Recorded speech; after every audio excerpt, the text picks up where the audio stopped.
खबरों में आगे बढ़ेंगे। बड़ी खबर आपको बता दें, हिंडनबर्ग की नई रिपोर्ट पर अडानी का रिएक्शन सामने आया। आपको बता दें कि अडानी समूह ने हिंडनबर्ग के आरोप खारिज कर दिए।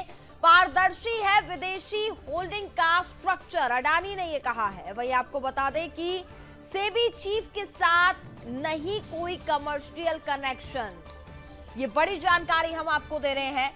हिंडनबर्ग की जो नई रिपोर्ट सामने आई है, जिसमें उसमें साफ तौर पर देखा जाए तो सेबी को घेर लिया है और इस पर अडानी का रिएक्शन भी अब सामने आ गया है।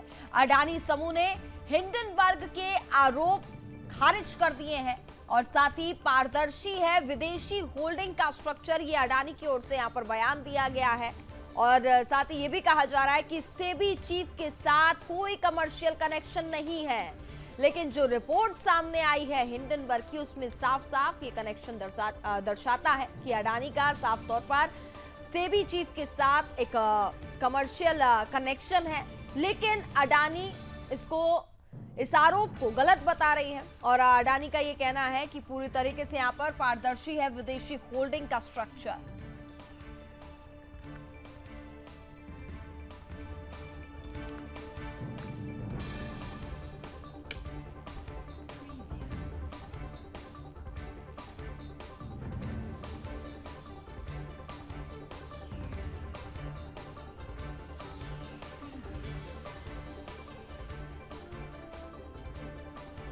तो हिंडनबर्ग रिसर्च की नई रिपोर्ट आने के बाद विपक्ष भी लगातार केंद्र सरकार पर हमला बोल रहा है। देखिए, जो ये नई रिपोर्ट आई है वो भी हम आपको, इसका जो ट्वीट है वो भी दिखा रहे हैं। फर्म की फाइनेंशियल स्टेटमेंट डिस्क्लोज करने से पूरी छूट यहाँ पर बताई जा रही है। ब्लैकस्टोन के साथ हितों का टकराव, जो नई रिपोर्ट में खुलासे हुए हैं। एक कंसल्टिंग फर्म में 99% हिस्सेदारी बताई जा रही है। ऑफशोर कंपनियों में सेबी चीफ की हिस्सेदारी है।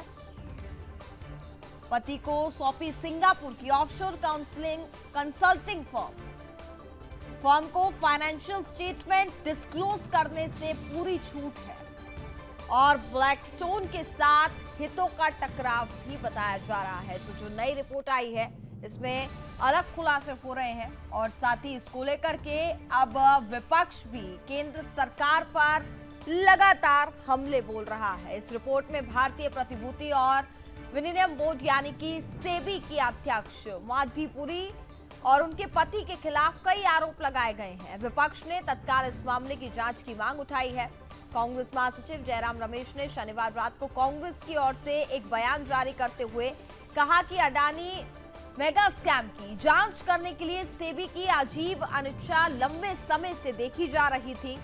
खासकर सुप्रीम कोर्ट की विशेषज्ञ समिति और बताया जा रहा है कि उनकी ओर से उस समिति ने अपनी रिपोर्ट में बताया था कि सेबी ने 2018 में विदेशी फंड्स के अंतिम लाभकारी स्वामित्व से संबंधित रिपोर्टिंग आवश्यकताओं को कमजोर कर दिया था और 2019 में पूरी तरह से हटा दिया था।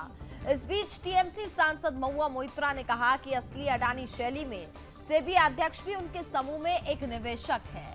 क्रोनी कैपिटलिज्म अपने चरम पर है। मोइत्रा ने यह भी मांग की है कि सीबीआई और ईडी कथित मनी लॉन्ड्रिंग मामले की जांच करे। आपको बता दें कि अमेरिका स्थित शॉर्ट सेलर हिंडनबर्ग रिसर्च ने शनिवार को अपनी नई रिपोर्ट में कहा है कि सेबी की चेयरपर्सन माधवी बूच और उनके पति धवल बूच के पास अडानी समूह के कथित वित्तीय कदाचार से जुड़ी ऑफशोर कंपनी में हिस्सेदारी है। वहीं मार्केट रेगुलेटर सेबी की प्रमुख माधवी पुरी ने अमेरिकी कंपनी हिंडनबर्ग रिसर्च के लगाए गए आरोपों को खारिज कर दिया है। सेबी चेयरपर्सन ने इन आरोपों को निराधार और चरित्र हनन का प्रयास बताया है। जरूरत है पारदर्शिता की, वो हम पर्दा डालने का काम करते हैं। मैं समझता हूं कि सत्ता प्रतिष्ठान में बैठे हुए टॉप लोगों को क्या इस बात का कि कोई भनक नहीं थी। मतलब जिसके पास आप शिकायत लेके जाते हैं उसी के पैसे लगे हुए हैं, पूरा का पूरा सिस्टम रिग करके रखा हुआ है। मतलब क्या बना दिया इस देश को। इसकी उच्च स्तरीय जांच हो। मैं समझता हूं नथिंग शॉर्ट ऑफ जेपीसी, दूध का दूध पानी का पानी हो, क्योंकि सिस्टम की ऐसी रिगिंग ये अभूतपूर्व है। और इसके बाद भी अगर कोई व्यक्ति जो शक के दायरे में है, अगर वो हमारे तिरंगे का यूज करते हुए बयानबाजी करता है तो ये उचित नहीं है। सेबी अध्यक्ष की सारी जांच बेबुनियाद है, निराधार है और अडानी के किसी भी मामले की जांच में दी गई उसकी कही गई बात और रिपोर्ट का कोई मतलब नहीं है जो सुप्रीम कोर्ट में उन्होंने दाखिल किया है। माननीय सर्वोच्च न्यायालय को इसका संज्ञान लेना चाहिए, क्योंकि तथ्य छुपाए गए, सच्चाई छुपाई गई सुप्रीम कोर्ट से, सरकार ने झूठ बोला सुप्रीम कोर्ट में। अब नए खुलासे के बाद उसका संज्ञान लेना चाहिए, नंबर 1। तो हिंडनबर्ग मामले की रिपोर्ट पर अब देखा जाए तो विपक्ष पूरी तरीके से हमलावर है, तो वहीं भारतीय जनता पार्टी भी लगातार हमले बोल रही है।